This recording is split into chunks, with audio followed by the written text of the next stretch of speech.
Oi, pessoal, tudo bem? Vamos lá, mais uma aula de Mecânica e Estatística da POS, Instituto de Física de São Carlos, da USP. Na aula passada, pessoal, nós começamos a discutir, nós discutimos, apresentamos os princípios básicos da fenomenologia de transições de fase. Nós vimos que, essencialmente, nós temos transições descontínuas ou de primeira ordem e, em contraste, transições contínuas ou críticas, tá certo? E elas têm comportamentos bem distintos. Hoje nós vamos ver o tratamento mais básico que a gente pode fazer para uma transição de fase, mas em um modelo específico. Reparem, quando nós vimos os aspectos básicos da fenomenologia, nós estávamos pensando num sentido termodinâmico. Nós esboçamos ali, fizemos esquemas de curvas de energias livres que pudessem representar qualitativamente os dois tipos básicos de transição de fase que nós temos. Só que nós estamos querendo fazer física estatística, então nós precisamos de algum modelo com graus microscópicos de liberdade que nos deem algum tipo de função partição, certo? Que conecte com uma energia livre e gere aquelas transições de fase, lá do ponto de vista termodinâmico. Só que a gente precisa de modelos microscópicos. A questão não é trivial, imediato, saber qual modelo pode gerar qual tipo de transição de fase. Mas existe um modelo que é sensacional, aparece em tudo quanto é contexto, que é um modelo na rede. É um modelo para ferromagnetismo, é um modelo de Ising. Nós já conversamos sobre esse modelo quando nós discutimos como adaptaríamos as nossas energias livres para o caso de um sistema magnético, Nós temos um tipo de hamiltoniano, um tipo de energia para o nosso sistema que leva em conta a possibilidade de interações entre suas unidades. Pessoal, a gente espera que interações entre as unidades do nosso sistema sejam essenciais para ter um efeito cooperativo que represente alguma das nossas transições de fase. Principalmente as transições de fase críticas, as contínuas, tá bom? Então, o que a gente vai fazer hoje? Nós vamos trabalhar detalhadamente com esse importantíssimo modelo de Ising, certo? É um ponto-chave, assim, da história da física, eu não diria nem só da física estatística, não. Mas hoje nós não buscaremos nenhuma solução exata. Hoje nós vamos apenas ver abordagens que nós chamamos de campo médio. Pessoal, o que é campo médio? Nós queremos introduzir as interações, só que é difícil tratar as interações, pelo menos em generalidade.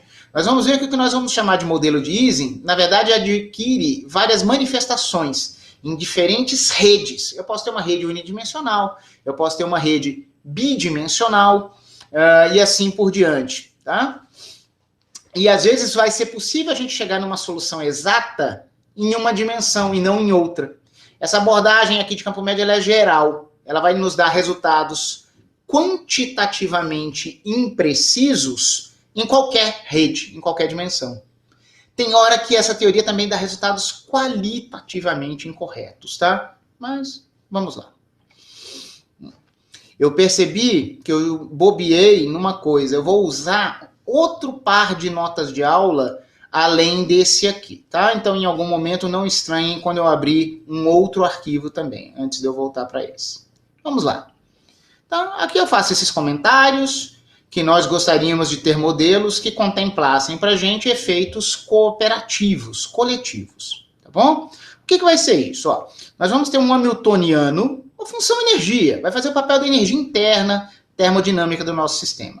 Só que essa nossa energia, ela vai vir de um modelo microscópico, tá? Esse nosso modelo de Ising, como nós já vimos numa aula agora de 2021 anterior, ele tem um termo que a gente chama de termo paramagnético que não tem interações, onde cada um dos nossos dipolos idealizados, assumindo valores mais um ou menos um, no sentido de nós estarmos alinhados ao campo externo ou anti-alinhados a ele, nós vamos ter todas essas contribuições spin-campo e spin sem enxergar spin nesse termo paramagnético, e a soma desses nossos spins adimensionais nos dá numericamente a magnetização do sistema.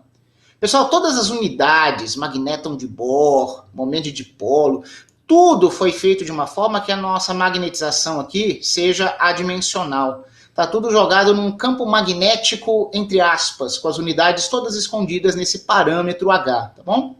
Agora, o que realmente caracteriza o modelo de Ising não é esse cara. Esse cara aqui é paramagnetismo. O modelo de Ising inclui interações entre spins primeiros vizinhos. O que é primeiro vizinho? Vamos ver, quando eu for aqui para o outro par de notas de aula.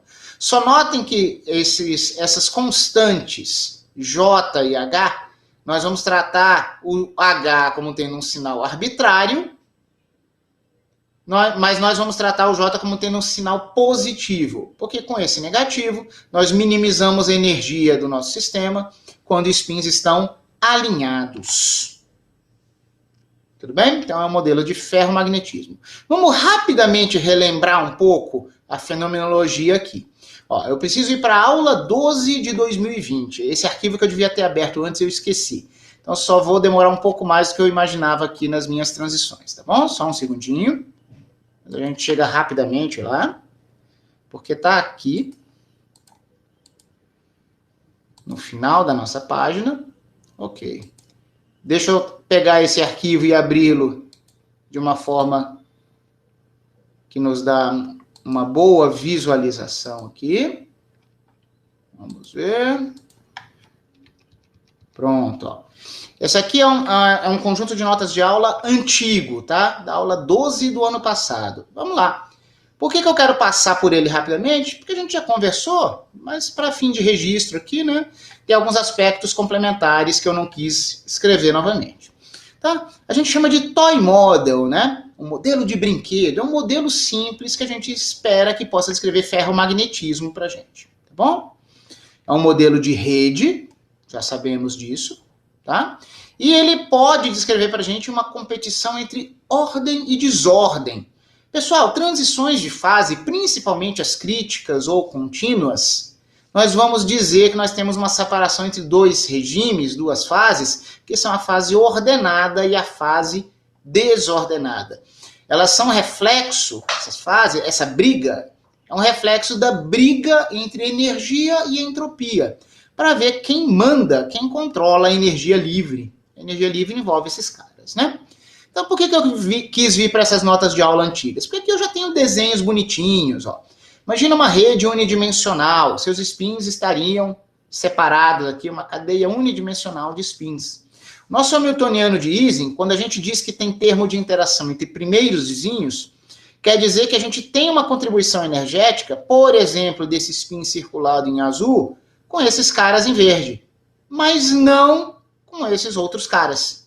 Nós imaginaríamos que fisicamente o alcance da interação entre esses dipolos, mesmo que você leve em conta o aspecto quântico, tá? Caia rapidamente, a gente simplesmente não incorpora isso, tá? No nosso hamiltoniano.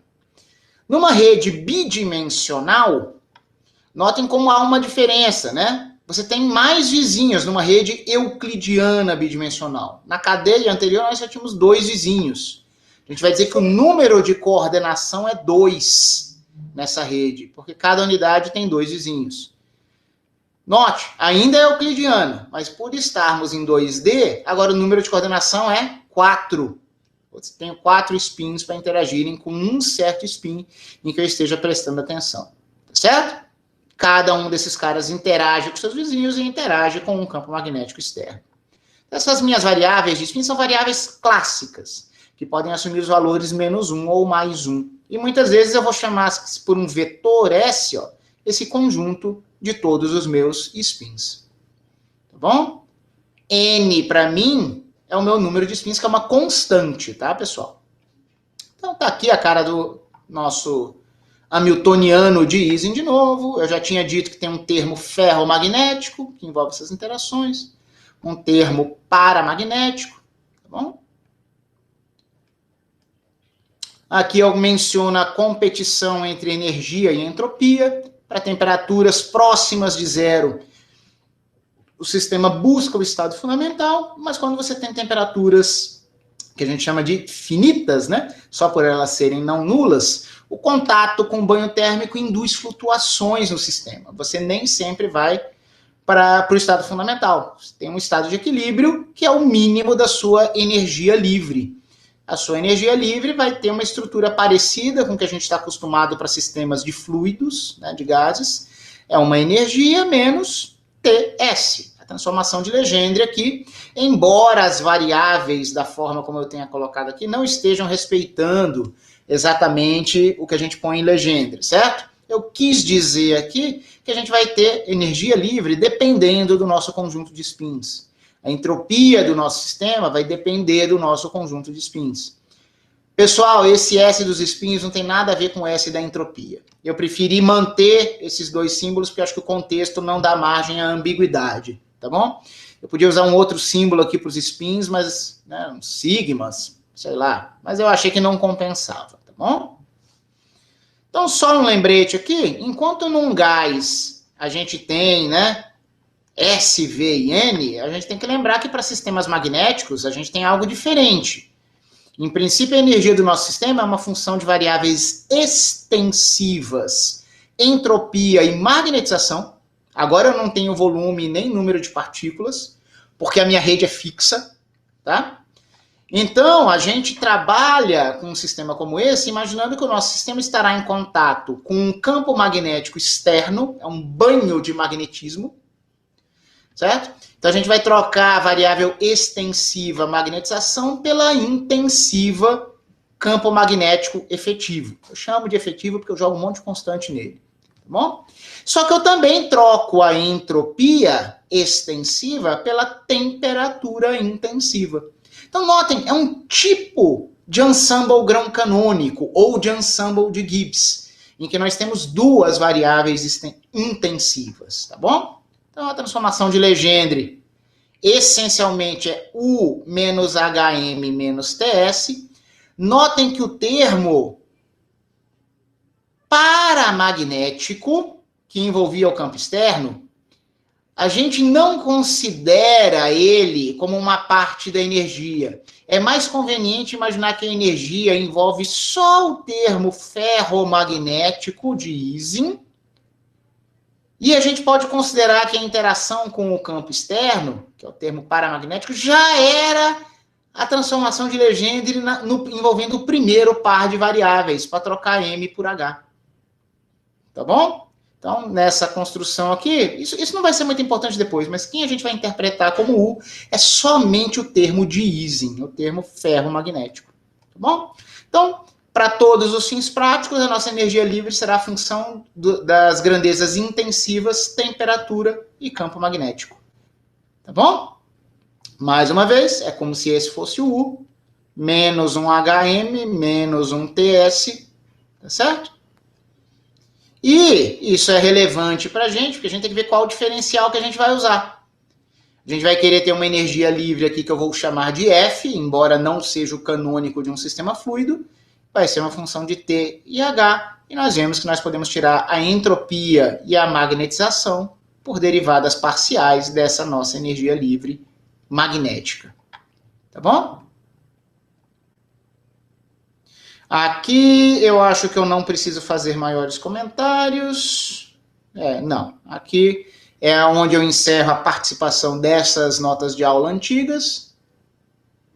Nós já tínhamos passado por esses pontos. Agora eu volto para as notas de aula inéditas que eu estou apresentando para vocês hoje. Está aqui o nosso bom e velho Hamiltoniano.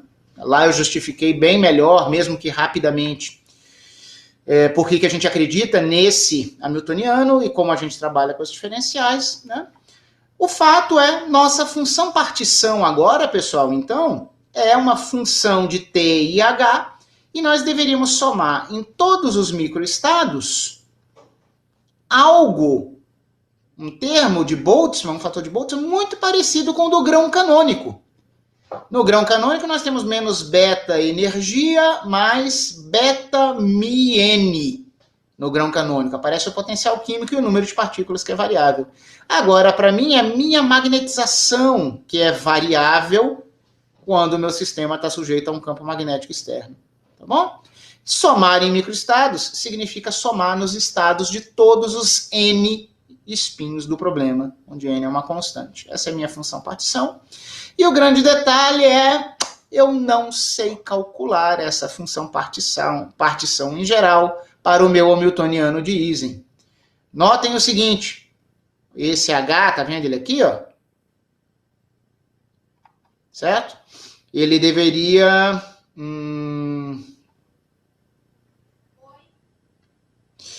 Tem um erro do jeito que eu escrevi aqui, né? Como eu disse, esse H aqui eu deveria entender só o termo ferromagnético. Eu precisava melhorar isso, eu bobeei aqui, né? Eu comentei ali quando eu puxei as outras notas de aula que a gente passa a interpretar a energia como sendo só esse termo e a gente pensa nisso aqui como já um termo de transformação de Legendre, né? Então, tá incorreto eu chamar isso aqui de H e botar H aqui e botar HM, ó. Interpretem que o que deve vir no lugar desse H aqui, depois eu vou corrigir, no lugar desse H tem que ser só o termo ferro, tá, pessoal? Só o termo ferromagnético. Tudo bem. O fato é, em geral, mesmo com essas simplificações, o que a gente chama modelo de Ising, que é interagir com primeiros vizinhos, em geral a gente não sabe resolver esse problema. Tá certo? Quando que a gente sabe resolver? A gente sabe resolver esse problema para cadeia de Ising unidimensional, sem campo e com campo.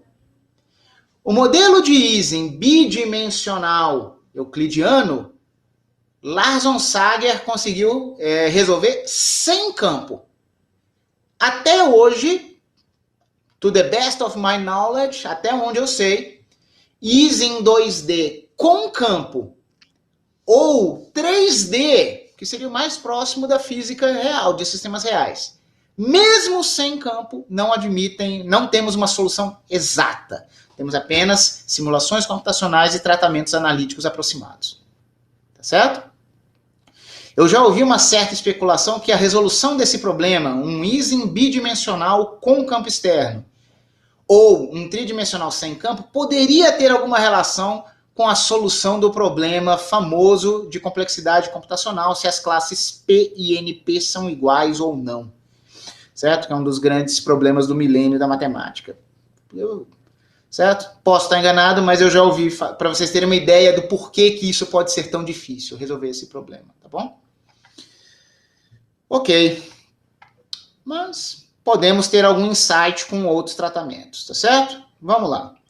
Em particular, hoje nós vamos fazer tratamentos aproximados, tá? Com base num tipo de teoria que a gente chama de teoria de campo médio, tá bom? Pessoal, essas teorias de campo médio, elas não vão dar resultados quantitativamente precisos. Quando a dimensão espacial em que a gente estiver trabalhando for de 2 a 4, e com as nossas interações de curto alcance, que é o que nos interessa em física. E às vezes até qualitativamente vai ser errado. Mas mesmo assim elas são úteis, tá bom? Muitas vezes elas são o nosso ponto de partida. Se serve de algum outro consolo, se nós tivéssemos dimensões maiores do que 4 dos nossos sistemas físicos, da nossa rede aqui no caso, e em interações de alcance infinito, se todo spin da rede interagisse com todos os demais, não só seria boa, como seria exata uma solução de campo médio. Pessoal, campo médio eu vou tratar detalhadamente tudo o que eu puder. Grandezas estocásticas, vou tentar levar em conta a estocasticidade do que eu puder. O que eu não puder, eu vou tomar médias. Tá? Vamos tentar ilustrar isso. Antes de mais nada, vamos ver o caso mais simples possível, que é o modelo de paramagnetismo. Faz o J ser zero, os spins param de interagir um com o outro. O nosso termo a ser trabalhado vai ser essencialmente esse aqui. Exponencial de menos beta. Qual é a energia? A energia vira apenas a energia de interação com o campo externo. Soma em todas as configurações desse cara. Exponencial de um somatório dá um produtório de exponenciais. Esse aqui é o carro-chefe da física estatística do gás ideal. Nós, por exemplo, para gases ideais quânticos, nós chegamos numa expressão exatamente análoga, em que a gente somava em todos os números de ocupação, tínhamos produtórios, só que o caso dos gases quânticos ideais era até mais difícil. Por quê? Porque sobrava uma dependência em I nos termos do produtório, porque nós tínhamos os diferentes níveis energéticos, os valores das energias de alto estado, né, de estados de partícula única. Aqui é mais simples do que isso. As variáveis de spin aqui são mais 1 e menos 1 em todos os casos. Então, da mesma forma que a gente fez aquela conta lá, e que essa sequência de somatórios... Pessoal, aqui existe uma soma nos possíveis valores do spin 1, S1. Quais são esses possíveis valores? São dois caras, mais 1 menos 1. Tem uma soma em S2, tem uma soma em S3. Todos esses caras têm dois valores. De uma forma muito parecida com um exercício que vocês resolveram no começo desse curso, certo? O que acontece?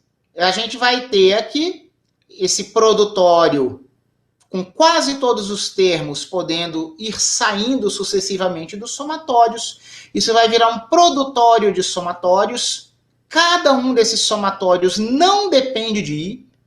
Nesse sentido, é mais simples ainda do que os gases quânticos ideais. Então, ao invés de chamar de SI, eu fiz até questão de tirar o índice da variável S para mostrar que todas as parcelas do produtório são iguais.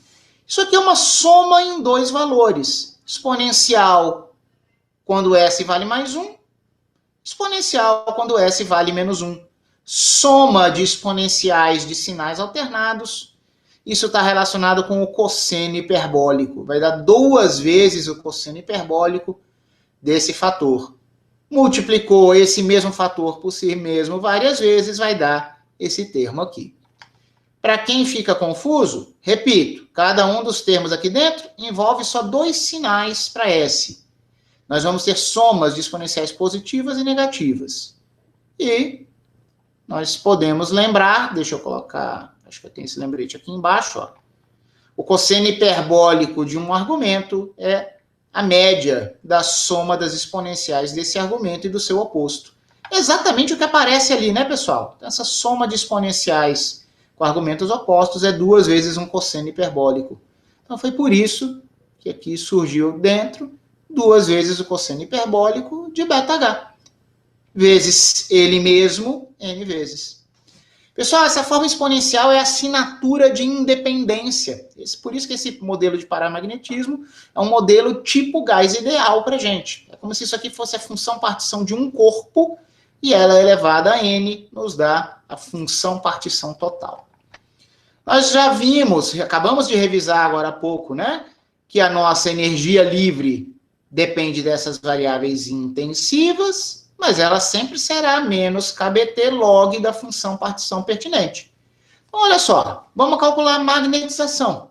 Magnetização é o oposto da derivada parcial de F em relação a H. Menos KBT vira mais KBT. O T fica aqui de boa, porque a gente vai fazer a derivada parcial em relação a H, com T constante. Então, esse menos com esse menos KBT gera esse mais KBT. A gente vai fazer, então, del H deste log. Derivada de um logaritmo é 1 sobre o argumento do logaritmo. E aí, pela regra da cadeia, faz o del H do argumento do logaritmo. Esse nosso colega aqui foi quem a gente acabou de calcular. Tudo bem? Mantém o KBT sobre a função partição aqui. Derivada da função partição em relação a H é derivada de potência, tomba. Mas, pela regra da cadeia, tem que derivar em relação a H quem está aqui dentro. O 2 é uma constante e fica aqui. Derivada do cosseno hiperbólico é seno hiperbólico mais seno hiperbólico. E pela regra da cadeia, ainda aparece um H. Perdão, um H não, um beta. Porque eu fiz del H. Tá bom? Então, cálculo 1. Tá bom, pessoal? Professor, por que a derivada do cosseno hiperbólico é seno hiperbólico? Pessoal, a definição do seno hiperbólico é isso aqui. Elas são funções com propriedades parecidas com o seno e o cosseno usual, mas tem essa diferença. É só você verificar, deriva isso aqui. Você vai ver que a derivada do cosseno hiperbólico de x é mais seno hiperbólico de x, e não menos. Não são as mesmas funções, elas são parecidas, mas não são iguais. Vocês fazem essas contas aqui, pessoal? Ó, n menos 1, n, quer dizer que sobra um 2 cosseno embaixo, e tinha um n kbt em cima, tá certo? N, só que o kbt cancela com o beta. Tem um 2 seno por um 2 cosseno, o 2 vai embora, seno por cosseno é a definição da tangente hiperbólica. Tangente hiperbólica de x é definida como seno hiperbólico pelo cosseno hiperbólico. Então, esse nosso resultado, super simples, olha que bonitinho, é num modelo de spins independentes interagindo só com o campo externo. A magnetização é extensiva explicitamente proporcional ao número de unidades, tangente hiperbólico de beta-h. A gente vai trabalhar muito no resto dessa aula com a magnetização por partícula, que é a magnetização total do sistema pelo número de partículas. Então, a gente pode reescrever aquela equação como a magnetização média de cada spin por partícula é a tangente hiperbólica de beta vezes o campo externo. Tá bom? Não tem transição de fase aqui, pessoal. Isso aqui é paramagnetismo. Chegou, alguns caras alinham, outros não. Essencialmente, o que o beta está dizendo aqui é quando a temperatura é muito alta, muito ruído térmico, eu não enxergo o campo magnético. Se eu não enxergo o campo magnético, os spins estão todos meio que zoados. E a minha magnetização será nula, porque os spins não se alinham. Por outro lado, quando a temperatura for baixa, o beta é muito alto, mas temperatura baixa quer dizer que a energia de alinhamento ferromagnético domina e a gente vai ter uma magnetização muito alta. Tá bom? Então, beta tendendo a zero, beta tendendo a infinito, seria a temperatura tendendo a zero, deveria tender a 1. Ué, mas essa tangente não explode não, professor? Não. O gráfico da tangente hiperbólica é diferente do gráfico da tangente. Eu vou pular aqui um pouquinho, porque eu tenho um gráfico. Bom, tudo bem, depois eu mostro. Pessoal, o gráfico da tangente hiperbólica é uma rotação no plano complexo do gráfico da tangente. Então, se o gráfico da tangente ele explode na vertical, você gira no plano complexo, troca o argumento x por ix, ele vai ficar assim. Então, do mesmo jeito que a tangente usual ela é limitada na horizontal, a tangente hiperbólica, como ela é girada no plano complexo, ela é limitada na vertical. Então, ela é limitada entre menos 1 e mais 1. Tá bom? Então, a temperatura tendendo a zero, beta tendendo a infinito, esse m tenderia a 1. Seria todo mundo se alinhar, a magnetização por partícula seria 1. Eu normalizei, certo? Por partícula. Mas vamos lá, já já a gente fala mais sobre o formato dessa tangente hiperbólica. Vamos falar aqui da nossa primeira teoria de campo médio com interação. A gente fez o gás ideal do magnetismo até agora, foi o paramagnetismo, certo? A teoria de campo molecular de Weiss foi a primeira teoria de campo médio, tá? A ganhar popularidade, tá? A ideia é que o campo magnético efetivo sobre uma partícula, que agora interage com as vizinhas, tá? O J não é mais zero, eu ativei agora, em geral, a interação entre spins. Eu diria que a minha partícula, um spin, sente o campo externo, mas também sente os spins que estão próximos a ele, a esse spin. O que eu sentiria? Ah, essas coisas são variáveis. Um vizinho está assim, outro vizinho está de outro jeito. Mas eu devo sentir o seguinte, cada um desses meus vizinhos tem um magnetismo médio. Eu sinto a média de todos os meus vizinhos próximos. O modelo de Ising dizia que eu só interagia com os próximos. Então, se nós chamarmos de Q o número de coordenação da rede, que é o número de vizinhos, pessoal, na cadeia de Ising 1D, Q igual a 2. No Ising bidimensional euclidiano, 1, 2, 3, 4, Q igual a 4. Notem que, em geral, Q é o dobro da dimensionalidade se você tiver em qualquer espaço euclidiano RD. Se eu fizer isso, então o campo, né, que agora um spin sente, além do campo externo, vai ter um efeito que vai ser o seguinte. Em média, a magnetização de cada um dos meus vizinhos e de mim mesmo é M. é a magnetização média de equilíbrio por partícula. Mas quantos são os meus vizinhos? São o que deles? Tá bom? A intensidade dessa interação entre vizinhos é modulada por aquele J. Então, notem, alguém poderia até imaginar que ainda poderia haver uma constante de proporcionalidade além disso aqui. Mas notem que qualitativamente todos esses efeitos fazem sentido. Isso aqui é a força de cada iminha próximo de mim, essa é a quantidade de iminhas próxima de mim, e isso aqui modula a força entre eu e minha com qualquer um desses meus iminhas.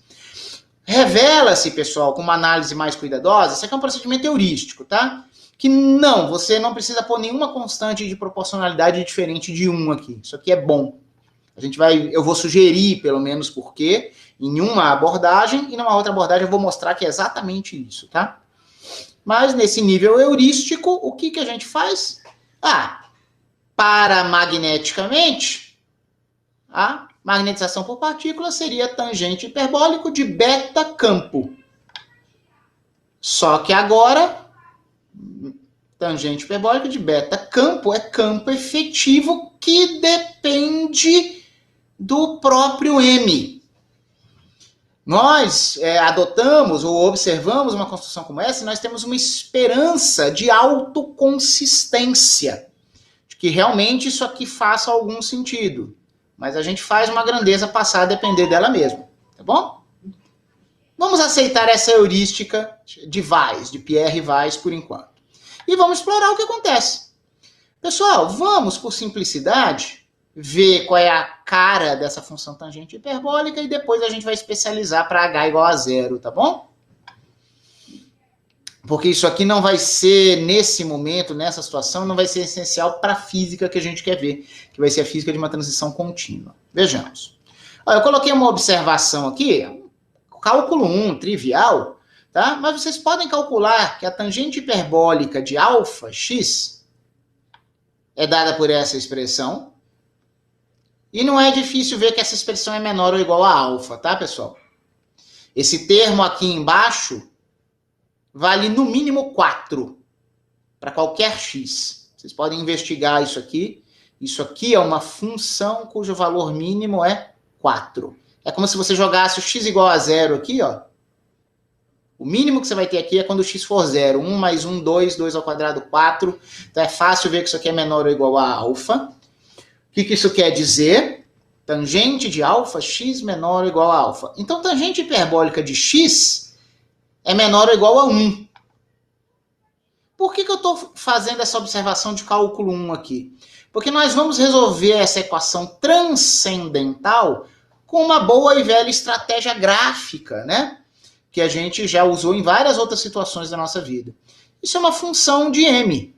E isso aqui também é uma função de m fixados os outros parâmetros. Nós vamos procurar soluções buscando uma intersecção desta função como função de m e desta função como uma função de m. Esta função como função de m foi isso que eu marquei em verde aqui, ó. F de m igual a m. É uma reta passando aqui como uma bissetriz do primeiro e do terceiro quadrantes, com inclinação 1.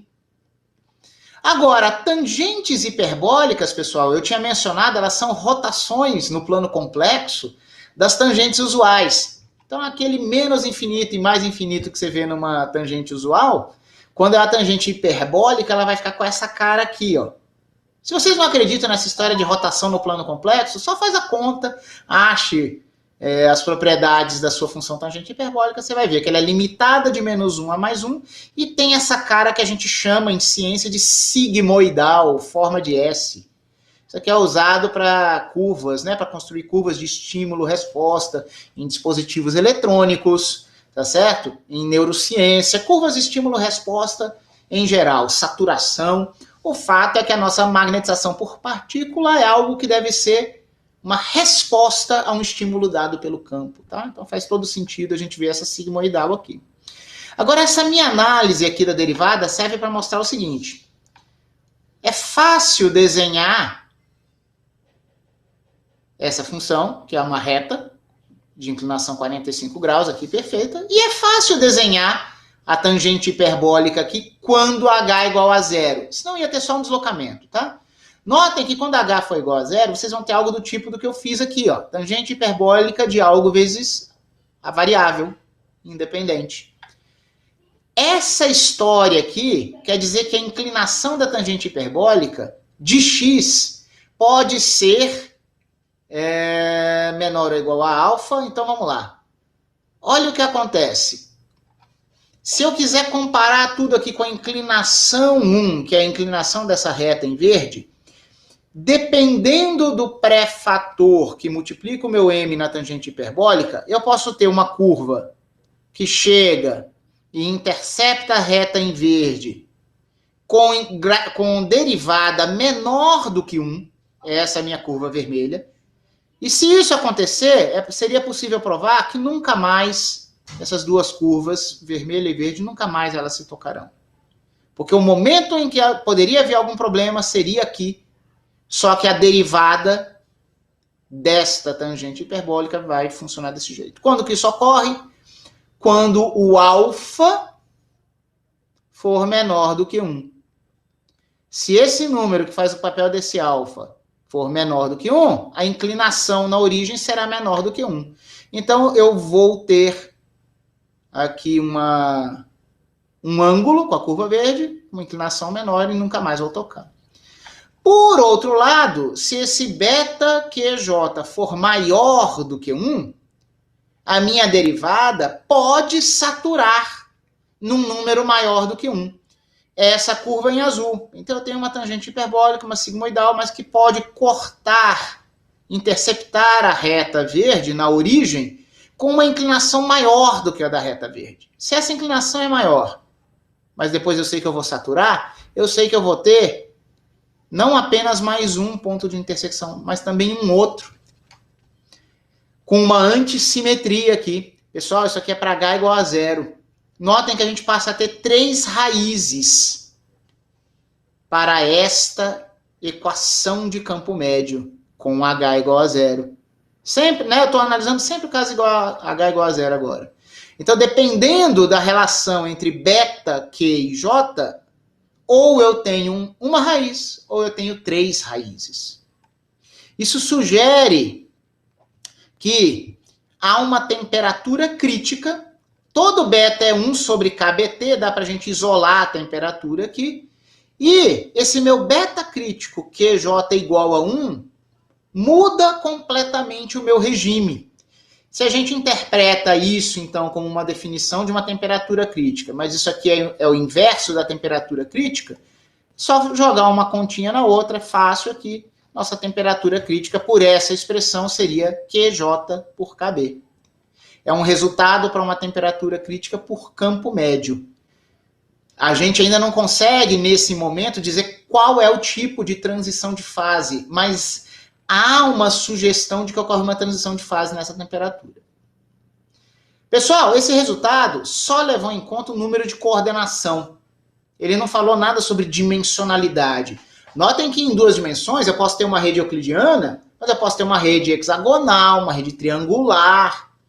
Eu posso inventar outras coisas, tá bom? E em particular, essa temperatura que brotou, por exemplo, mesmo que o Q fosse 2, como na cadeia de Ising unidimensional, tá certo? Isso é um falso positivo.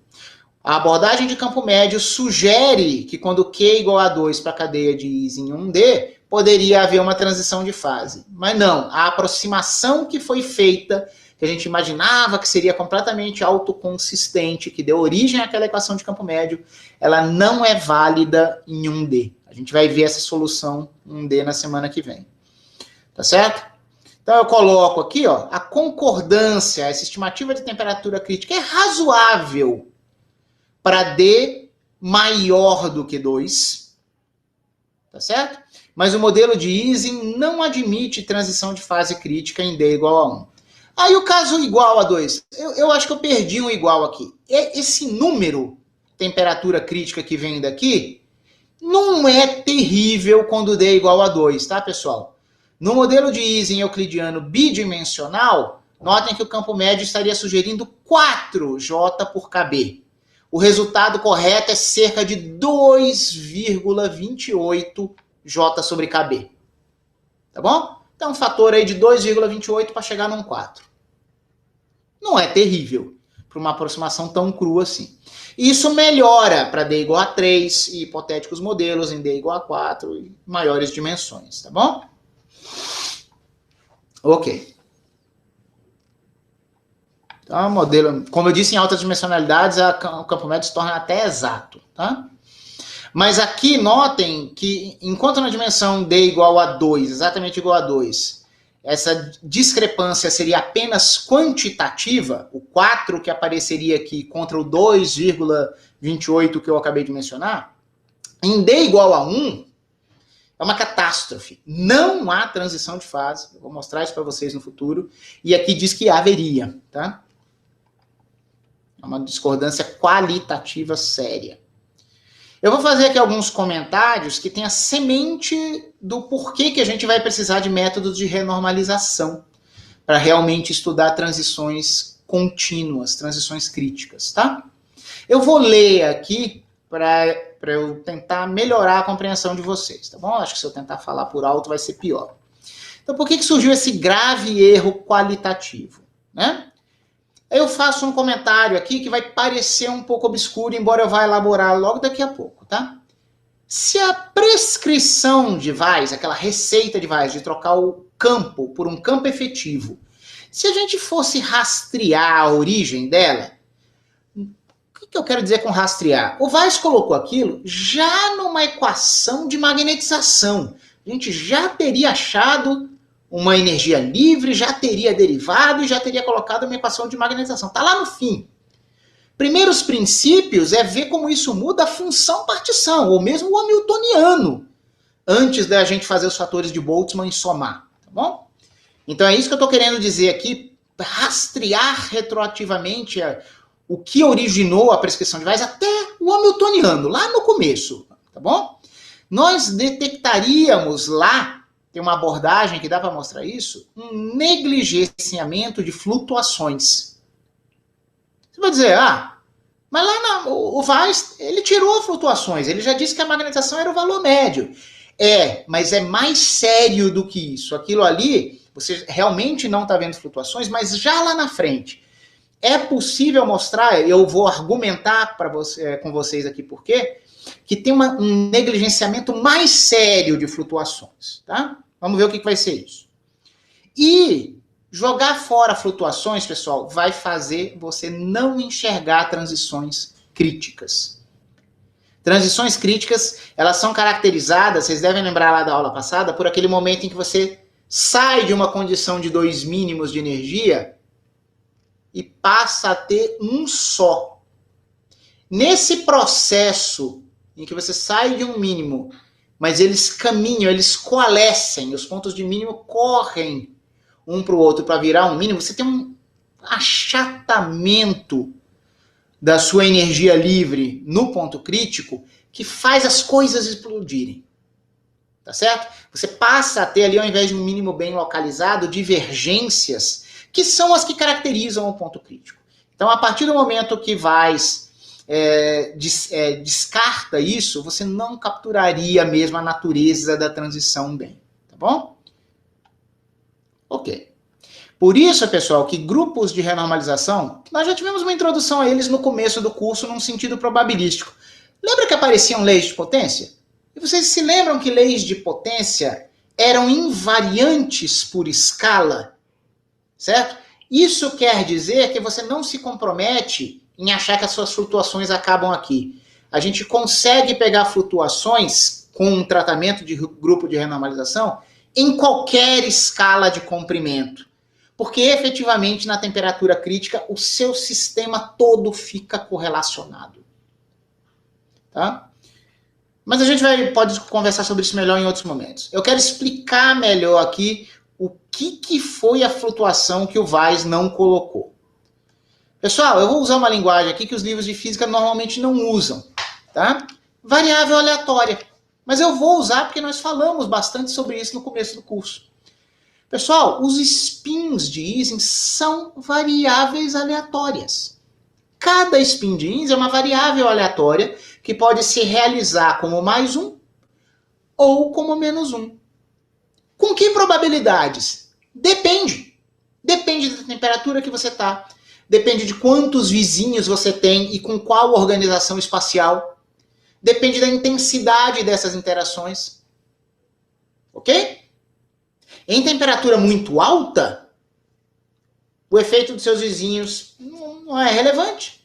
Se não houver campo externo, você vai ter meio de chance de virar mais um e você vai ter meio de chance de virar menos um. Temperatura muito alta é bagunça, entropia, energia não presta para nada.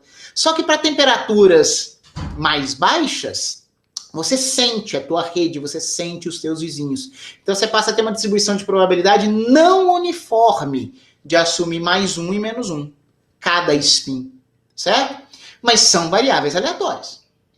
Se o seu sistema for homogêneo, ou seja, cada spin deve se comportar exatamente como os outros, você vai ter variáveis aleatórias identicamente distribuídas. Mas note, pode ser que um spin esteja para cima e outro para baixo. Então são várias cópias da mesma variável aleatória. Só que essas variáveis não são independentes. Elas são variáveis dependentes pela proximidade, pela rede, pela temperatura que você está, tá bom? O ponto de vista que eu quero colocar aqui é o seguinte: se os seus spins são variáveis aleatórias, a sua energia é uma variável aleatória. Claro! Não é isso que a gente faz num ensemble canônico ou grão canônico? A energia não se torna uma variável aleatória? E a energia depende dos spins. Os spins são variáveis aleatórias, uma dada realização configura uma certa energia. Tá bom? Então, eu quero que vocês tenham isso aqui em mente. Energia é uma variável aleatória, que é uma função de N variáveis aleatórias dependentes, que são os spins. Pessoal, se a gente voltar lá para o Hamiltoniano de Ising original, a gente fez campo médio aqui, mas eu quero que vocês olhem para a cara desse Hamiltoniano de novo. Ó, tá aqui, ó. Eu quero que vocês vejam aqui, ó. Isso aqui é uma variável aleatória, isso aqui é uma variável aleatória, essas variáveis aleatórias estão aqui. Nós sabemos somar, nós sabemos multiplicar uma variável aleatória por outra. Nós chegamos numa variável aleatória resultante que tem uma certa distribuição. Tá? Pessoal, cada variável aleatória, que tem uma média geral, pode ser deslocada para virar uma variável aleatória de média nula. Isso é uma translação trivial. Deixa eu voltar para onde a gente estava. Eu quero que vocês imaginem que cada spin, que imagina isso agora como uma variável aleatória, visualize um histograminha de duas possibilidades, mas ele pode ser deslocado para a sua média, que é uma constante, ou uma variável aleatória tipo delta Dirac, mais uma outra variável aleatória de média nula e que carrega toda a variância. A gente, pode formalmente dizer que uma variável aleatória é uma constante mais outra variável aleatória. Nós fizemos essa construção nesse curso aqui. Então, olha só. Eu estou chamando essa variável aleatória de média nula de delta SI, mas não se enganem. Quem foi que disse que essa variável aleatória, em comparação com o seu valor médio, quem disse que ela é estreita? Ou podia ser que ela fosse larga. Então, se você voltar naquele Hamiltoniano de Ising e trocar todo SI por uma constante, que é o valor médio, mais uma variável aleatória, você introduz algumas constantes na brincadeira. E vão aparecer termos lineares nessas variáveis aleatórias, só que também vão ter termos que são produtos de variáveis aleatórias. Antes aparecia S1 vezes SI vezes SJ, agora aparece o produto dessas variáveis de média nula. Só que você pode fazer o seguinte: joga fora as variáveis aleatórias, os termos do seu Hamiltoniano que envolvem produtos de duas variáveis aleatórias. Ah, eles são pequenos? Não necessariamente, ou pelo menos não em qualquer regime. Tá certo? Mas a prescrição do Weiss equivale a você trocar todos os caras lá que são SI por isso, que é uma identidade, aqui não tem aproximação nenhuma, e aí vão aparecer termos constantes, termos proporcionais a essas variáveis aleatórias sozinhas, e vão ter termos proporcionais a produtos de duas variáveis aleatórias como essas.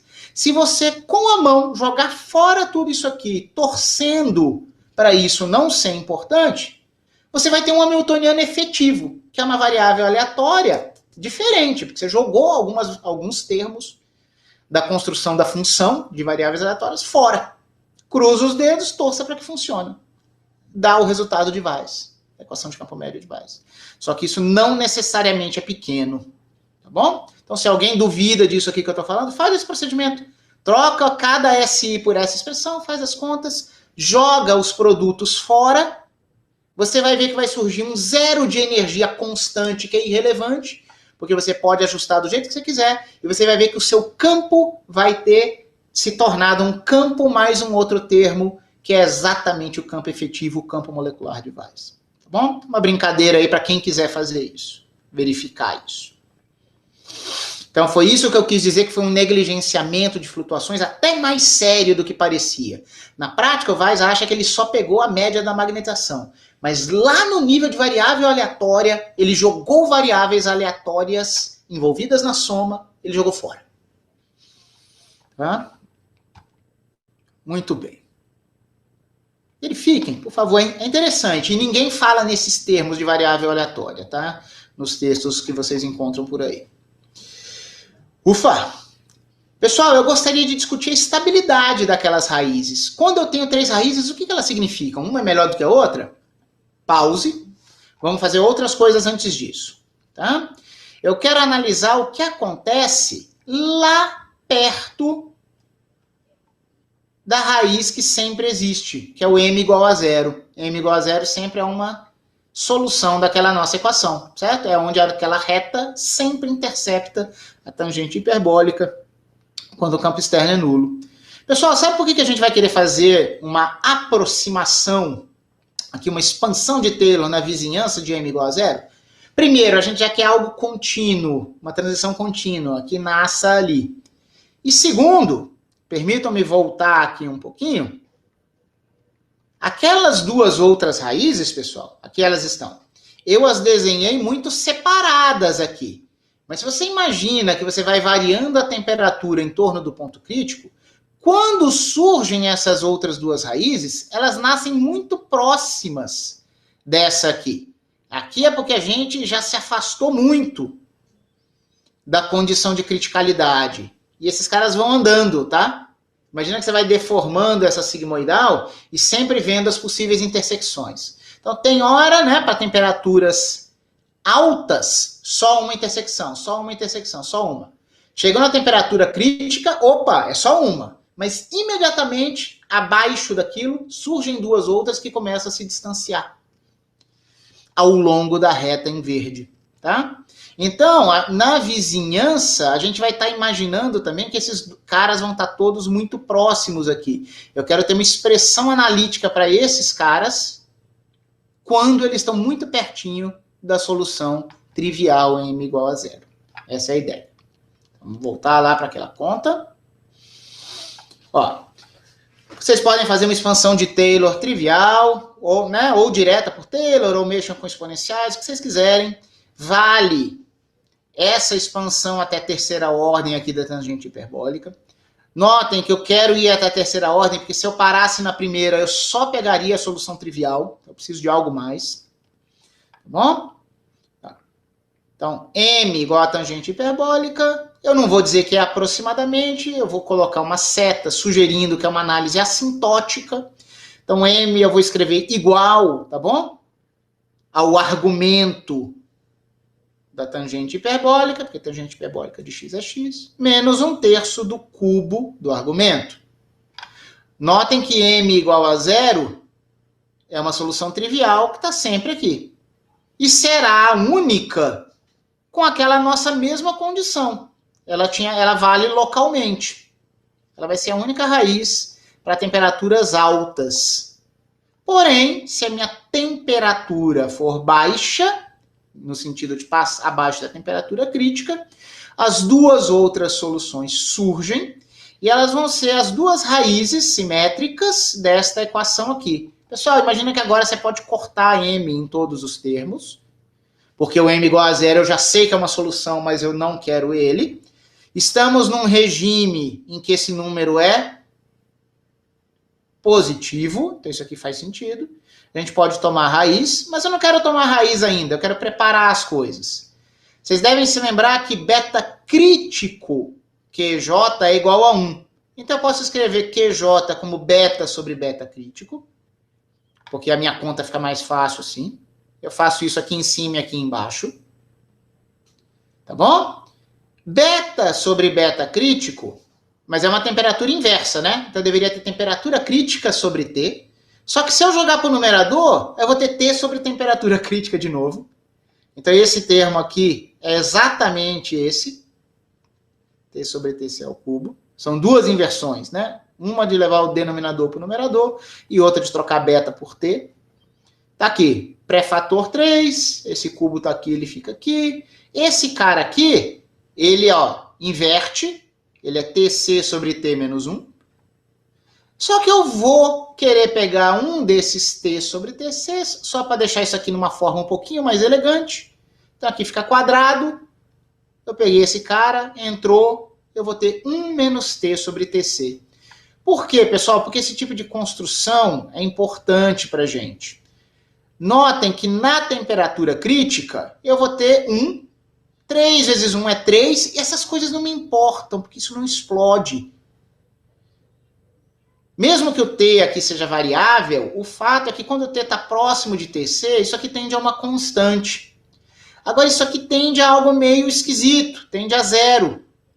A gente vai dizer que, essencialmente, o módulo da nossa magnetização por partícula, notem que eu vou ter mais e menos, tá? Mas se eu quiser pegar só o módulo ou pegar só a raiz positiva, eu vou tomar uma raiz quadrada disso aqui. Então, assintoticamente, quando a minha magnetização está em torno de zero, ou mais especificamente, quando T tende a TC por baixo, porque é o regime em que vale isso, eu vou dizer que a minha magnetização por partícula escala com uma potência meio de 1 menos T sobre TC. Pessoal, a gente vai identificar isso aqui como um expoente crítico de campo médio. Esse meio é um número que aparece essencialmente como o expoente de qualquer grandeza que é zero na fase desordenada e é não zero na fase ordenada, ela vai escalar com a sua distância à temperatura crítica com um expoente. É um expoente que tradicionalmente a gente chama de beta. Eu não estou usando esse termo aqui hoje, não tem nada a ver com beta da temperatura. Mas a gente diz que é o expoente do parâmetro de ordem. Eu ainda vou definir precisamente esse cara. E esse expoente está errado. Não é esse expoente, porque o campo médio, por ter desprezado flutuações, ele é incapaz de capturar o expoente crítico verdadeiro do Ising. E notem que aqui estaria sendo o mesmo expoente em qualquer dimensão. E isso não é verdade. O expoente depende da dimensão. Então o campo médio peca aqui nesse sentido. Agora, a curiosidade é, se você pegar a equação de Van der Waals, pegar não a magnetização, mas a diferença entre as densidades das fases gasosa e líquida, você tem um comportamento parecido quando você se aproxima da temperatura crítica elevado a meio também. Apesar de ser um sistema fluido que não parece ter nada a ver com esse sistema magnético. Lá é errado também, tá? Esse meio não é o que bate com os experimentos, mas todas as teorias de campo médio de vários sistemas físicos aparentemente distintos geram os mesmos resultados. A gente vai falar mais sobre isso. Não hoje. Tá? Uau! Será que deu para entender alguma coisa até agora? Tá bom, professor, o que você está mostrando para a gente? Você falou desse tal de expoente crítico, eu ainda não entendi porque isso é importante, mas eu espero ter mostrado para vocês o que o Weiss realmente fez, certo? Ele eliminou variáveis aleatórias que ele tem a variância embutida nelas. Depois a gente chega num resultado que nos revela uma transição. Mas por que é uma transição, professor? Eu tenho m igual a 0, tá bom. Aí você calculou agora essas duas outras raízes, certo? São as outras duas soluções da equação transcendental. Mas quem que é o mínimo? Quem que me dá a fase? Pessoal, do jeito que está aqui, a gente poderia apelar para um raciocínio heurístico, mas não está claro quem manda no quê. Agora a gente vai ver um formalismo que revela isso para a gente, tá bom? Muito bem, vamos lá. O método variacional de Bragg-Williams é um tipo de teoria de campo médio, só que mais ambiciosa e aparentemente muito mais elaborada do que Weiss. Na verdade, é equivalente, tá certo?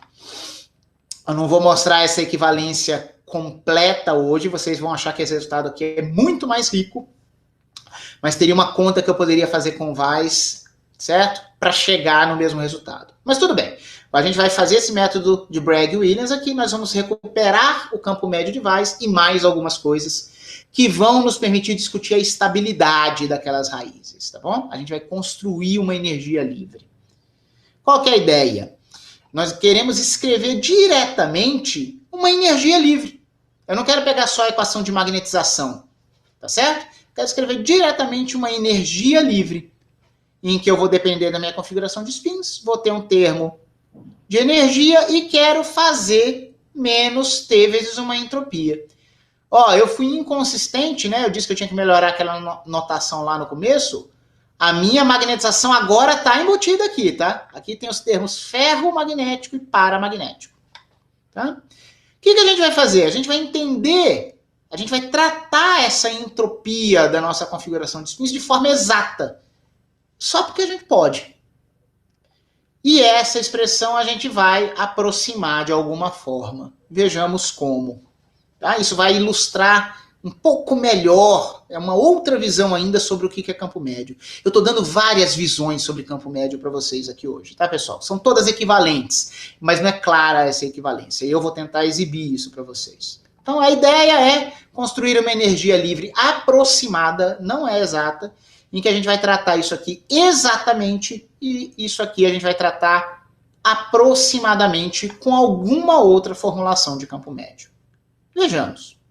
Vai ter menos texto agora, eu vou ser mais esquemático em como eu vou trabalhar. Pessoal, a gente vai fazer 2 processos de mudanças de variáveis nessa conta. É conveniente passar a expressar a nossa energia de um microestado não em termos das variáveis de spin, mas em termos de um certo conjunto de novas variáveis, que eu pus aqui como se fosse um vetor n entre aspas, porque não é exatamente um vetor. Vocês vão olhar aqui do lado já já. Só que depois eu vou mudar a variável de novo, tá bom? Só que eu não posso fazer essa única mudança de variáveis direta. Então, didaticamente, eu vou fazer primeiro isso e depois eu vou mudar de novo. Tá bom? Porque a próxima mudança vai depender da hipótese de campo médio. Vejamos. Pessoal, os nossos dipolos, nossas variáveis de Ising, então numa rede, e quem conecta com quem, a gente pode dizer que ali a gente tem arestas num grafo. É como se a gente tivesse um grafo em que cada nó ou vértice tem uma das nossas variáveis de Ising, e as arestas mostram quem interage com quem. Então, quando você olha uma malha quadrada, realmente, cada aresta mostra quem interage com quem. Então, notem, qualitativamente, nós vamos ter arestas diferentes para a física do nosso problema. Porque nós podemos ter uma aresta que vai contribuir para o número, por exemplo, n++, porque vai ser uma aresta que conecta um spin-up com outro spin-up. Pessoal, isso aqui dá uma contribuição de minimização de energia. É alinhamento ferromagnético. Só que pode ser que eu tenha uma outra aresta que ligue um spin-up com um spin-down. Isso vai ser uma contribuição para o total de arestas n mais menos. É número de arestas com spins opostos. N menos menos será a quantidade total de arestas alinhadas entre si. Tá certo? E aqui eu não estou falando de campo. Não sei para onde está o campo, mas as duas para baixo. E nós também vamos ter, digamos assim, números mais puros, que é a quantidade de spins up e a quantidade de spins down. Então, Então, cuidado, os N's com um único índice contam spins de um tipo ou de outro. Os Nzões com 2 índices contam arestas. Pessoal, o nosso hamiltoniano de Ising está aqui, nosso bom e velho conhecido. De forma maravilhosa, ele pode ser expresso em termos desses números. Aqui. Como? Olha só, hein? Nota que nós temos nzão variáveis de spin nesse vetor. A gente vai poder expressar o hamiltoniano só em termos de 5 números. Olhem só o que acontece aqui. Vamos olhar para o termo paramagnético porque ele é mais simples. Pessoal, esses nossos spins aqui são adimensionais. Imagina que todos eles são mais um. Mais um, mais um, mais um, mais um, mais um, mais um. Dá n, a quantidade de spins, não é? Pessoal, isso aqui é muito parecido com random walk, certo? A sua magnetização é a sua posição. E a sua posição é o número de passos para a direita menos o número de passos para a esquerda. Então, de uma forma completamente análoga, a sua magnetização total do sistema é o número de passos para cima, são os spins up, menos o número de spins down. Certo? Você dá passos para um lado, passos para o outro para ver o seu deslocamento líquido. Põe isso na vertical e fala que é spin e não passo do random walk. Então tem um sinal menos aqui. Tá? Esses caras são iguais, não tem aproximação nenhuma. Essa somatória, essa magnetização é essa diferença. E, pessoal, notem que a gente também, ao invés de dizer que a gente somava entre vizinhos e J, a gente pode entender que essa soma, na verdade, percorria todas as arestas do grafo. Porque se o que eu estou vendo são interações, eu estou olhando as arestas do grafo e não os vértices. Então, somar em primeiros vizinhos, a gente gosta de manter uma notação que sugere um olhar para os nós ou vértices do grafo, mas, na verdade, é uma soma nas arestas. Nós vamos ter casos em que a gente tem mais um, conta como positivo. Vamos ter casos menos um, conta como positivo, que com esse menos diminui a energia. E vamos ter casos de spins opostos. Então, na verdade, se a gente pegar o total de interações ferromagnéticas bem satisfeitas com alinhamento, isso contribui positivo aqui dentro desse somatório. O mesmo ocorre com down-down, porque isso é alinhamento ferromagnético, só que nós temos que trocar o sinal quando nós temos uma falta de alinhamento ferromagnético. Vai dar uma diferença. Isso aqui é exato, pessoal. Isso aqui é exato. Só que ainda não é solúvel. Ainda não é solúvel. E lembrem-se, a gente está mexendo no hamiltoniano, mas eu tinha dito que a gente também ia precisar inventar uma entropia. Tá bom? A entropia vai ser exata, mas eu só estou querendo destacar o que ainda falta fazer, tá bom? Fizemos aqui esse hamiltoniano, em termos dessas variáveis. Essas variáveis obedecem relações entre si, pessoal. Olha só. O número de spins up mais o número de spins down é uma constante. Do mesmo jeito que o número total de passos no deslocamento de um random walker é constante, ó, tá aqui. Pessoal, esse termo paramagnético é como se fosse um termo de random walk, tá bom? Beleza. Então tá aqui, ó. Somou os passos nas duas direções, deu N. Só que, olha só o que acontece. Esse termo aqui, ele é variável. Só que se a gente trocasse esse sinal, a gente teria uma constante.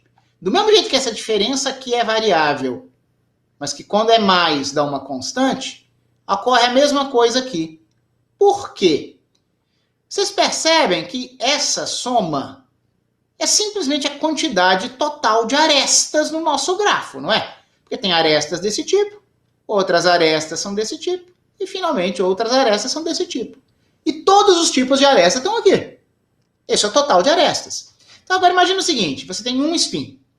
Quantos vizinhos ele tem? Q. Sei lá qual é a dimensão, sei lá qual é a rede, mas eu tenho 1, 2, 3, Q vizinhos. Então isso quer dizer que a partir de um spin, emanam Q arestas. Tá bom. A partir de um, emanam Q. Para todos os N spins, emanam Q vezes N. Só que toda aresta emana de um para o outro. Então, quando eu cheguei no outro, eu contei de novo. Então, cada spin dele emanam Q arestas. São N spins, Q vezes N. Cada aresta foi contada 2 vezes. QN sobre 2. Também não tem hipótese nenhuma, uma relação exata aqui, esse vínculo, na nossa quantidade de arestas. Então, se alguém já tinha achado fantástico a gente sair de Nzão variáveis, e pela forma funcional do hamiltoniano, nós já tínhamos caído em 5, notem que com 2 vínculos nós ainda podemos cair para 3. Tá certo? Nós poderíamos cair para 3. E a gente não sabe resolver o problema mesmo com essas 3. A gente não sabe resolver esse problema exatamente mesmo com apenas 3 variáveis no hamiltoniano. Tá? Se alguém souber, publique e fique com um bom número de citações. Tá? Mesmo essas 3 variáveis ainda são muito. Então a gente precisa trabalhar ainda mais, só que agora a gente vai ter que fazer uma hipótese. Qual é a hipótese? É aqui que a gente entra com a hipótese de campo médio, e isso, pessoal, vai nos dar o mesmo resultado de Weiss, embora isso não seja óbvio. Olha o que é a hipótese de campo médio aqui. E, por favor, prestem muita atenção nesse raciocínio, porque eu vou voltar a utilizá-lo, tá? O que foi que eu pensei aqui? Cada spin, Q arestas. N vezes Q, contei todas as arestas que emanam. Dividi por 2, porque eu tinha feito contagem dupla. Esse tipo de raciocínio vai aparecer aqui numa hipótese de campo médio. Eu vou esperar. Ó, isso não é uma igualdade estrita, isso é uma hipótese, tá bom? De trabalho. Eu vou dizer que o número de arestas do tipo mais, quantidade de pares alinhados mais, será o seguinte. Eu vou ter primeiro um Q efetivo. Q deveria ser o número de vizinhos, não é? Cada spin tem Q vizinhos. Só que alguns serão mais e outros serão menos. Eu estou imaginando que eu centrei a atenção em um cara que é mais, agora. É o meu primeiro mais aqui. Ele tem Q vizinhos, só que cada vizinho tem uma probabilidade de ser mais ou de ser menos. Se eu multiplicar o número de vizinhos pela probabilidade de que um deles seja up, seja mais, eu vou ter um número médio de vizinhos up. Então, esse termo entre parênteses faz o papel de um Q efetivo se eu quero olhar apenas vizinhos mais. Notem que tem flutuações sendo levadas aí em conta, porque, na verdade, esse número de vizinhos mais é uma variável aleatória. Mas eu estou trocando essa variável aleatória por uma constante, que é o valor médio dela. O valor médio de vizinhos up é o número total de vizinhos vezes a probabilidade que um deles seja up. Naquele raciocínio, a gente pegou essa quantidade de arestas que emanavam e fizemos um fator de multiplicação por todos os spins. Mas aqui, como eu quero N++, eu não quero ver essa quantidade efetiva de arestas emanando de todos os N spins. Não, eu quero ver só o que emana dos spins up. Tudo bem? Então, houve uma aproximação aqui. Multipliquei por isso.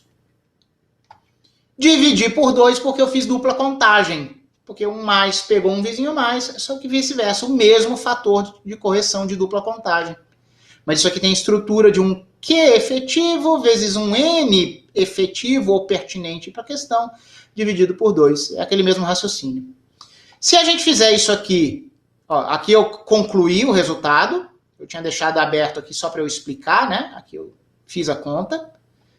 Algo muito, na verdade, análogo vai surgir para o N-. E só quem é um pouquinho diferente é o N mais menos. Por quê? Porque o N mais menos não tem o fator 2 de dupla contagem. Porque eu posso imaginar que eu centrei num cara menos, um spin down. Quantos spins up em média eu tenho como vizinhos meus? Q vezes N mais sobre N, que é a probabilidade do cara ser mais. Eu multiplico essas arestas efetivas que eu quero contar agora por N menos, porque eu estou centrando em caras N menos com vizinho mais, multipliquei. Só que agora é mais e menos, eu emanei de um menos para o mais. Eu centrei a atenção em emanar menos para mais. Não tem dupla contagem, não tem a divisão por 2. Eu até multiplico e divido por 2 aqui, porque eu vou querer deixar todos esses caras sobre 2n, tá? Mas a expressão correta não tem naturalmente um 2 aqui. E a entropia? O que a gente vai fazer com a entropia? Ó, isso aqui foram hipóteses de campo médio, tá? Hipóteses de campo médio. Olha que coisa fantástica. Esses 3 atores que nós tínhamos aqui, todos eles podem ser trocados apenas por n mais e n menos. Todos eles podem ser trocados apenas por n mais e n menos. Quem será a nossa entropia tratada exatamente? A entropia total do sistema, por aditividade, será n vezes a entropia por partícula. O que é a entropia por partícula? É uma entropia de Shannon. Nós vimos que em todos os ensembles da física e estatística sempre vale Shannon, certo?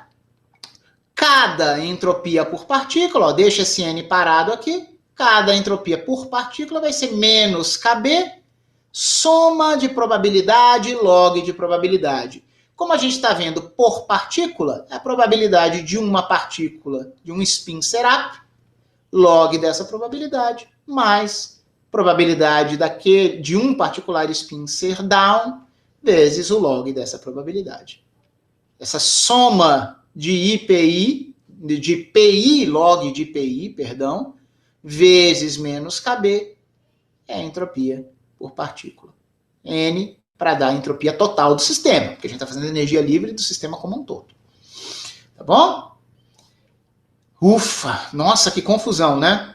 Um monte de novos elementos. Na verdade, conceitualmente é simples, mas tem um monte de resultadinhos, tá? A essência do campo médio está na construção desses caras. Agora, a gente tem outras identidades que a gente pode usar.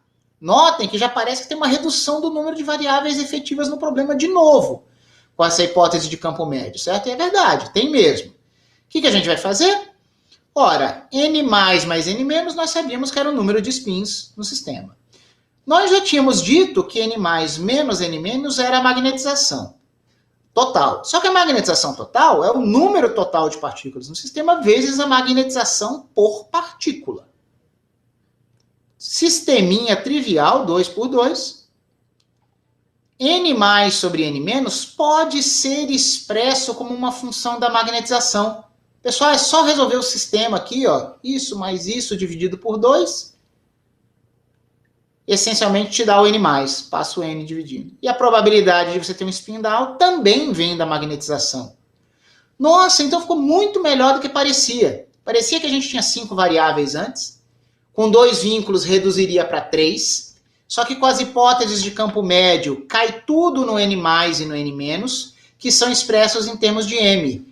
Pessoal, a gente vai conseguir, com hipótese de campo médio, expressar tudo, tanto o hamiltoniano quanto a nossa entropia, como funções apenas da magnetização. Então, essa é a segunda mudança de variáveis antes da gente fazer qualquer coisa. Então, eu saio desses N mais, N menos, N mais mais que eu introduzi, mas foi um passo conceitualmente importante para a gente trabalhar, e agora vamos fazer mais uma mudança de variáveis. Pessoal, esse aqui é o termo dentro, é o somatório de Ising. Lembra que tinha esse menos aqui, ó? Quem é ele na aproximação de campo médio?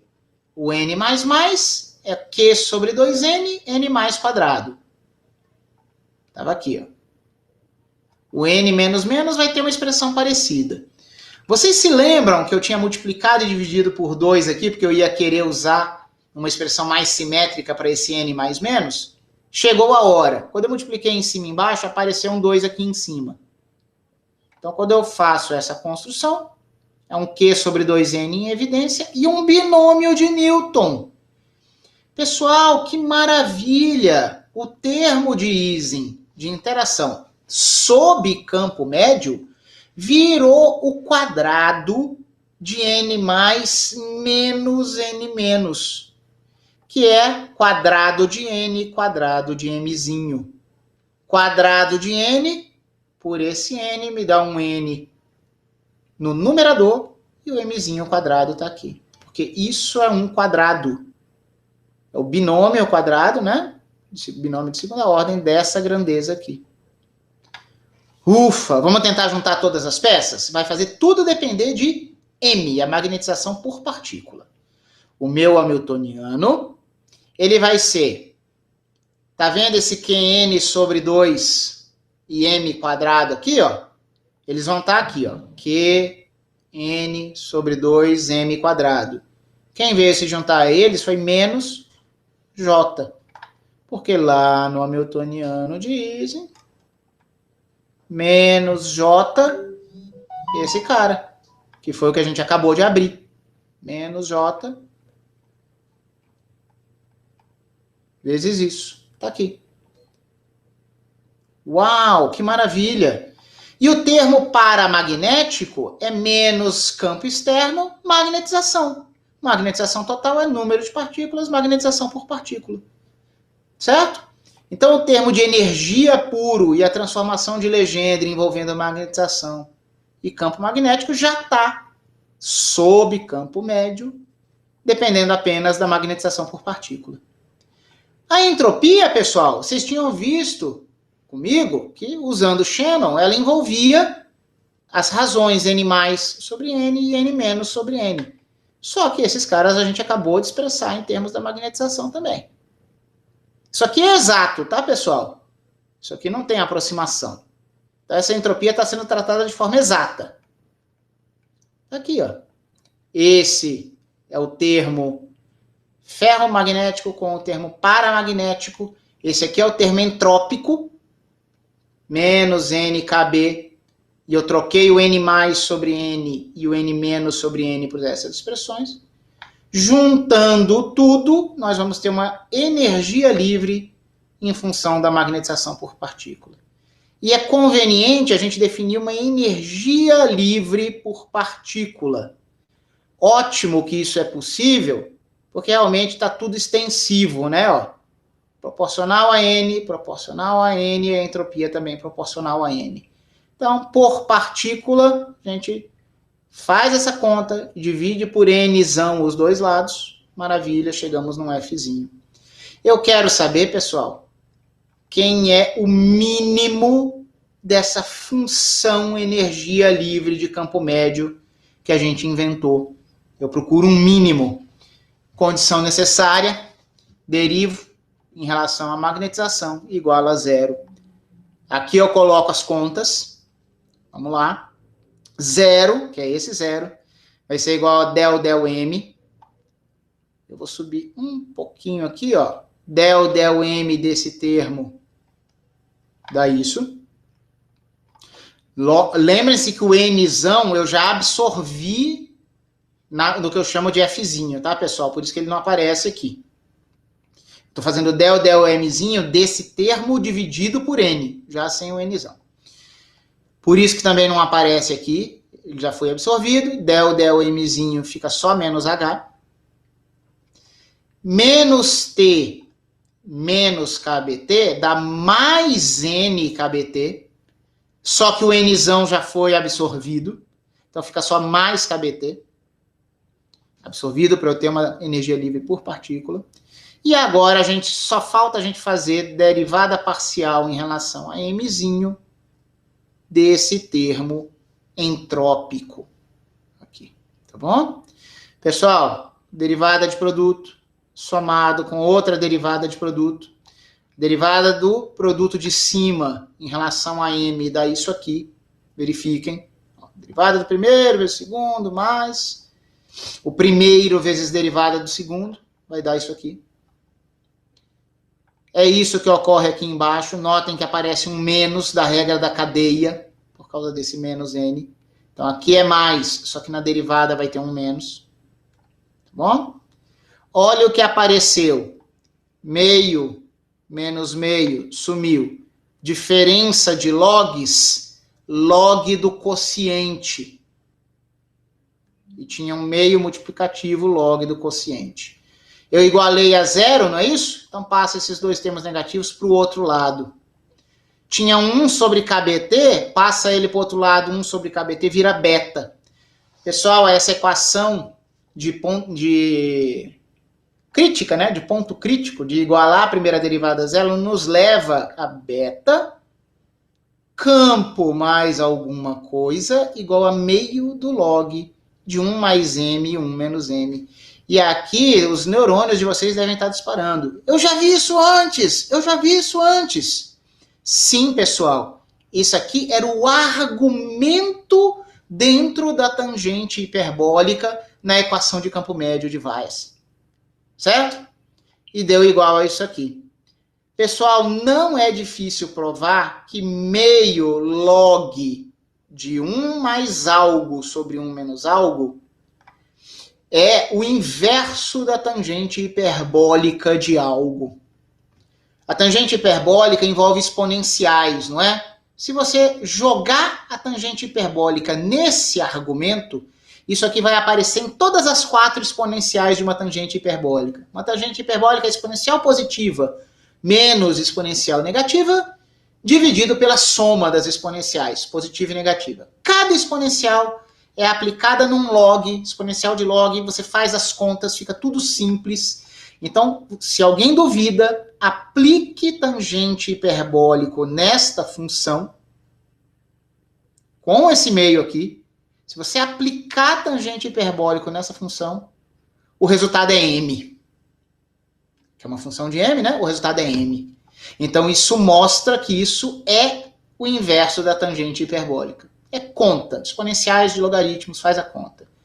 Então, eu posso olhar esse lado esquerdo e esse lado direito, eu aplico a tangente hiperbólica dos dois lados, e claramente eu recupero a equação de campo médio de Weiss, em que m será a tangente hiperbólica desse cara.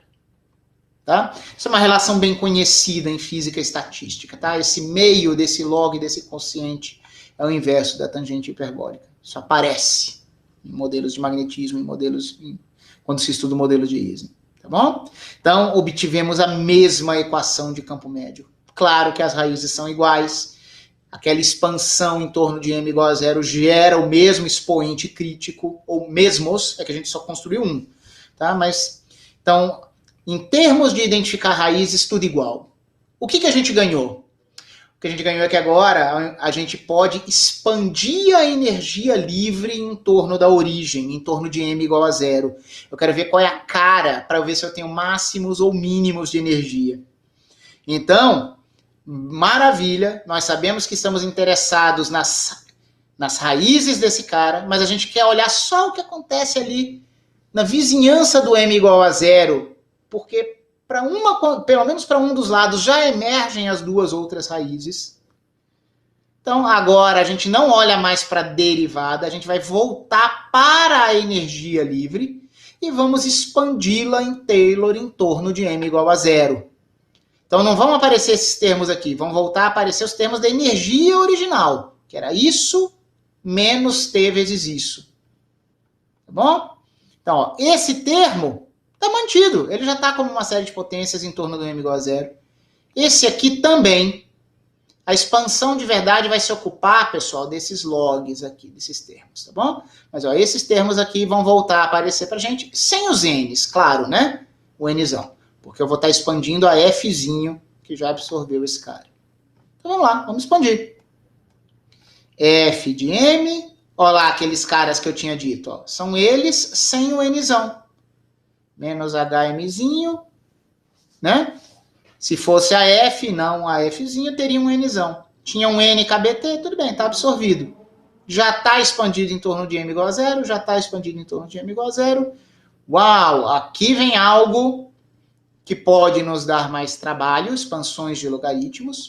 Eu não expandi nada ainda, eu só reorganizei os termos. Olha o que apareceu aqui. Meio do log de 1 menos m ao quadrado sobre 4. De onde veio isso? Olha qual é a estrutura que a gente tinha que considerar. Não é essa, tá? Essa aqui já derivou. É essa aqui. O que eu fiz? Distribuir meio log mais meio log. Vai ficar um meio em evidência, vai virar log do produto. Porque é soma de logs. É esse produto que vai originar log, meio que estava em evidência, produto dos caras deu 1/4 de 1 menos m quadrado. Mas não acabou. Eu distribuí aqui os meios. Só que eu tenho que distribuir também o m sobre 2 e o menos m sobre 2. Menos Então, na verdade, vai dar diferença de logs, log do quociente, com o pré-fator m sobre 2. Pré-fator m sobre 2, log de um quociente, em contraposição ao produto do primeiro termo. É a mesma coisa, tá? Eu só escrevi a energia livre por partícula explicitamente aqui. Que expansões que a gente deve fazer aqui? Pessoal, façam Taylor ou brinquem com integrações da série geométrica, que é o método mais rápido para você chegar nessas expressões. Você pode provar que você tem séries aqui que convergem lentamente, mas são as séries do logaritmo. É possível provar que menos log de 1 menos x obedece a essa expressão. Log de 1 mais x obedece a essa expressão aqui com sinais alternados. A gente pode usar essa expressão de baixo.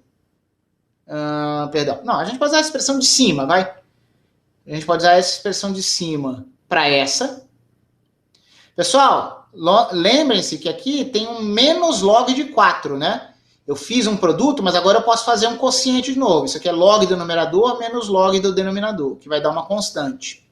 Então, se ficar o log de 1 menos m quadrado, isso vai ter algo a ver com essa expressão. Cuidado só com esse sinal. E esse log aqui, se você somar esses dois, log da diferença, log do quociente, vai ter um monte de cancelamentos e vai sobrar o dobro da soma dos termos ímpares, porque eles vão estar somados 2 vezes. Então vamos lá. Expansãozinha, tá?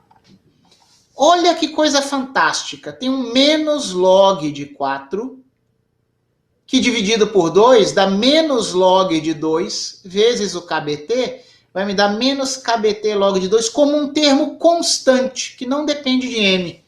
Notem que nessa minha expansão eu não estava ordenando as potências do m direito, certo? É porque eu sabia que eu ainda ia querer tirar essa constante aqui. Pessoal, isso aqui é uma entropia mínima de um spin. Tenho 2 estados, menos KBT log do número de possíveis estados. Tá certo? Tudo bem, é uma energia livre associada a isso, tá?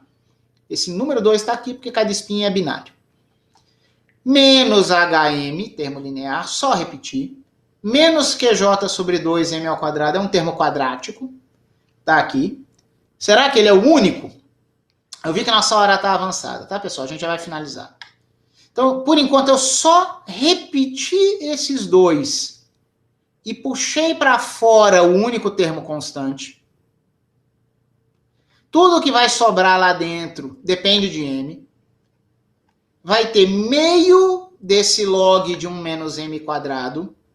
Ele vai ser menos, por causa desse menos aqui.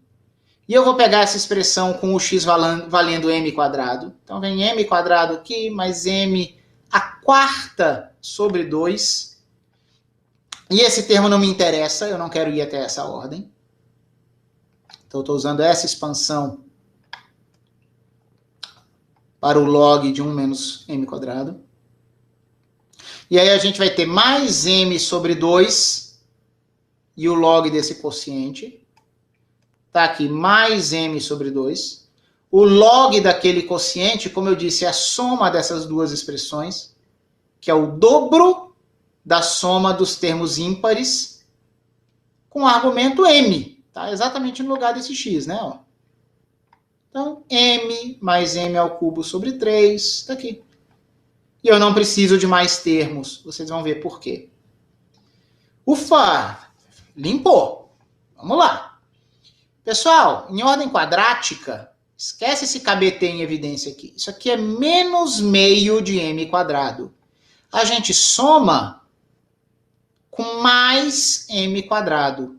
A resposta, pessoal, é mais meio de m quadrado. Mas eu já tinha um termo com meio de m quadrado. Ele tinha menos QJ. A gente achou, somando esse cara com esse cara, mais KBT m quadrado sobre 2. Então vamos repetir o termo constante. Vamos repetir esse termo linear, que é um termo ímpar em m, que veio só do campo externo. Se eu fizer o h igual a 0, esse termo ímpar some. Eu tinha esse termo quadrático com sinal negativo, só que a gente acabou de ver agora que também tem um mais KBT m ao quadrado sobre 2, que se origina daqui. É fundamental que esse sinal seja oposto. Não tem termo em m ao cubo aqui. Notem que esse cara está multiplicado por m. Combinando termos em quarta potência, nós vamos ter 1/3 menos 1/4, que dá 1/12. 1/12 de quem? De KBT m à quarta. E todos os outros termos, pessoal, aqui vão se anular pelo menos tão rapidamente quanto a sexta potência de m.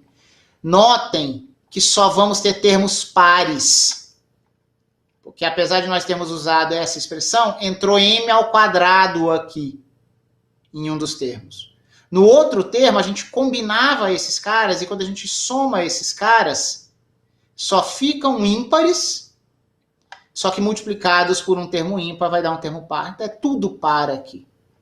Tá bom? Então é por isso que aqui não é de ordem M5 em diante, é de ordem M6. Pessoal, isso aqui é capaz de capturar toda a física que a gente quer, mas a gente precisava ter ido até quarta potência. Porque o coeficiente do termo quadrático pode se anular. A gente nunca pode perder o termo líder de uma análise que a gente faz, tá bom? De uma expansão. Então, o próximo termo relevante que devia sempre ser mantido é esse. Pessoal, olhem a maravilha que ocorre aqui. Imagina que o campo é nulo, para a gente ter uma situação perfeitamente simétrica. Quando isso acontece, nós temos uma simetria em M e menos M. É uma magnetização para cima ou para baixo, é indiferente, porque eu não sinto mais o campo externo. Agora, olha só o que acontece. O M igual a 0, ele é um máximo local, ele vai ser um máximo local, se esse termo for positivo. Por quê? Porque muito próximo da origem, muito próximo de 0, esse termo é desprezível, quem manda é esse. Então a gente tem que ver quem é o sinal desse. Se ele for uma parábola com sinal negativo, que é o termo entre parênteses positivo, ela é uma parábola com concavidade voltada para baixo. Então vai dar um máximo. Só que se o termo entre colchetes for negativo, com esse menos aqui de fora, ele fica positivo. E ele vai dar uma parábola com concavidade voltada para cima. Ou seja, m igual a 0 pode ser máximo ou mínimo, dependendo da temperatura. Porque se a gente imaginar que todos os outros parâmetros são constantes do modelo, variando a temperatura, a gente pode fazer a magnetização nula ser um máximo ou um mínimo de energia. E quando eu estou cravado na temperatura crítica, notem que a gente não tem comportamento quadrático, teria anulado. A gente passa a ter uma quarta potência que é muito mais achatada.